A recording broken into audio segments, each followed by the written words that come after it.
क्या आप लोगों को पता है कि अभी रिसेंटली 40 से भी ज़्यादा म्यूचुअल फंड को बंद करने का ऑर्डर आया है, मतलब कि उनको बैन करने का। ठीक है, तो फिलहाल मैं हूँ Vinay Kumar Rathia, mutual fund distributor, expert advisor. अगर आप लोग को एसआईपी करना हो तो मुझसे कॉन्टैक्ट कर सकते हो। ठीक है, फिलहाल बात करते हैं कि 44 मतलब 40 से भी ज़्यादा म्यूचुअल फंड को क्यों बैन किया जा रहा है। फिलहाल मतलब यहाँ पे मार्केट में बहुत सारे अलग अलग नाम के फंड होते हैं, आप लोगों को पता होगा, small cap, mid cap, large cap, value cap, contra fund और conservative hybrid fund, aggressive hybrid fund, इस टाइप से बहुत सारे फंड के नाम होते हैं। ठीक है, यहाँ पे जो सेबी है, सेबी गवर्नमेंट जो हैंडल करता है पूरे म्यूचुअल फंड मार्केट को, ठीक है, उन लोग को लगा उनके हिसाब से कि ये जो बहुत सारे फंड के नाम है इसमें बहुत सारा मिसयूज हो रहा है। मिसयूज के नाम पे मतलब कुछ भी नाम रखा जा रहा है और उसके नाम पे आपको बांटा जा रहा है। जैसे कि एक फंड होता है रिटायरमेंट फंड के नाम से फंड आते हैं, और चिल्ड्रन फंड। ठीक है, ये दोनों फंड में अगर आप एसआईपी स्टार्ट करते हो तो ये 5 साल के लिए लॉक हो जाते हैं, 5 साल या 3 साल के लिए लॉक हो जाते हैं। और किस नाम से हो जाता है? चिल्ड्रन फंड, कि ये बच्चों के सेफ्टी के लिए। ठीक है, चिल्ड्रन फंड बोला गया है तो लॉन्ग टर्म के लिए सोचेंगे कि मेरे बच्चा 20 साल बाद निकालेगा इसको। ठीक है, सोच अच्छी है, लेकिन वो चिल्ड्रन फंड जो है वो ना हाइब्रिड फंड हो सकता है या फिर आप बैलेंस एडवांटेज फंड हो सकता है, लेकिन उसका नाम रखा गया चिल्ड्रन फंड।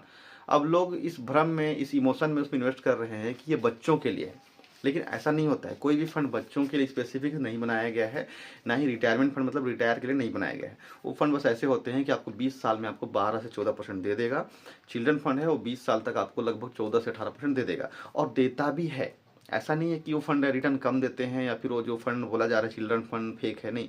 चिल्ड्रन फंड तो एसबीआई का भी है, एसबीआई चिल्ड्रन फंड आता है। ठीक है, एसबीआई कॉन्ट्रा फंड आता है। तो इस टाइप से फंड आते हैं जो कि अलग अलग नाम से, ऐसा लगता है कि इसमें क्या ही अलग हो सकता है, हम इसको ट्राई करना चाहिए करके। लेकिन असल में ये लार्ज कैप फंड होते हैं, मिड कैप होते हैं या फिर एक फ्लैक्सी कैप होते हैं। तो उसी चीज़ को सेबी गवर्नमेंट ने कहा कि ये जो फंड के नाम आप लोग रखे हो इसको साफ साफ लिखो कि फ्लेक्सी कैप है, मिड कैप है या स्मॉल कैप है या लार्ज कैप है। ठीक है, ये 4 कैटेगरी या फिर अदर जो भी बैलेंस फंड होते हैं, हाइब्रिड फंड होते हैं, इस टाइप से नाम रखो ताकि लोगों को पता रहे कि इस फंड में अगर पैसे डाल रहे हैं तो ये फंड कैसे इन्वेस्ट करता है और कैसे काम करता है। ये नहीं कि बच्चों के नाम पे बोल के लॉक कर लो 3 साल के लिए। इसीलिए ये सारे फंड्स जो थे उनको या तो बंद करने का ऑर्डर दिया गया है, बैन करने का, या तो उनको बोला गया है कि दूसरे फंड में आप शिफ्ट कर लो अपने पैसे को। ठीक है, अगर आप बोलोगे अभी कि अगर मैंने उसमें इन्वेस्ट किया है, बहुत लोग किए भी होंगे। ठीक है, अगर आप लोग देख रहे हो, आप लोग किया, आपने किया है कि चिल्ड्रन फंड बोल के इन्वेस्ट किया है, तो सिंपल सी बात है कि वो फंड कंटिन्यू रह सकता है। ठीक है, कंटिन्यू रहेगा तो उसमें लॉक इन हट जाएगा, उसका नाम चेंज हो जाएगा। क्योंकि मैं खुद एसआईपी करवाता हूँ लोगों को, बहुत सारे लोगों को करा के रखा हूँ, तो हर किसी के फंड में ना फंड्स के नाम चेंज हो रहे हैं ऑटोमेटिक। मतलब पैसा दूसरी जगह शिफ्ट नहीं कर रहे हैं, बस वो लोग फंड का नाम चेंज कर दे रहे हैं। तो सेम चीज़ आपके साथ होगा कि अगर उसको पूरी तरह बंद करने का ऑर्डर आएगा तो फंड बंद हो जाएगा और उसमें का पैसा किसी दूसरे फंड में ट्रांसफर हो जाएगा। मतलब एसबीआई का लिया है आपने तो एसबीआई के ही दूसरे फंड में शिफ्ट हो जाओगे।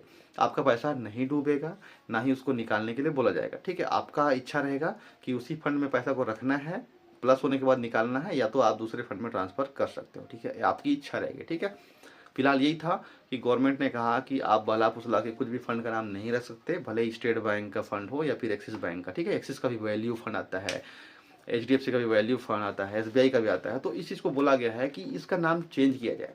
अगर लार्ज कैप है तो लार्ज कैप रख दो, मिड कैप तो मिड कैप रख दो। ये नहीं कि लार्ज कैप का नाम वैल्यू डाल दो और जो क्या बोलते हैं हाइब्रिड फंड का नाम आप चिल्ड्रन फंड डाल दो। तो ये जो लोगों के इमोशन के साथ खेलने वाला फंड होता है, इसको चेंज करने के लिए ऑर्डर दिया गया है। ठीक है, तो फिलहाल यही था न्यूज़ कि बैन हो रहा है करके ऑर्डर दिया गया है। या तो उस फंड को बंद करो या नाम चेंज करो और लोगों को साफ साफ दिखाओ कि ये फंड कैसा है और किस लिए इसमें आपको इन्वेस्ट करना चाहिए। बहुत लोग क्या है हाइब्रिड फंड बोल के इन्वेस्ट करते हैं, बहुत लोग लार्ज कैप करके। आप लोग चिल्ड्रन फंड लिख दोगे, आप लोग वैल्यू फंड लिख दोगे, कॉन्ट्रा फंड लिख दोगे, तो समझ में नहीं आता है कि ये फंड किस टाइप से काम करता है। मैं खुद एसबीआई के कॉन्ट्रा फंड में इन्वेस्ट कराता हूँ, करके रखा हूँ, बट मुझे भी आइडिया नहीं था कि वो फंड किस कैटेगरी में आता है। बस कॉन्ट्रा फंड था, अच्छे रिटर्न दे रहे थे। फिलहाल अब जाके एनालाइज किया तो पता चला कि वो एक हाइब्रिड फंड जैसा ही है। ठीक है, तो इसीलिए सोच समझ के इन्वेस्ट करना, आप लोग को फंड चूज करने में आसानी होगा।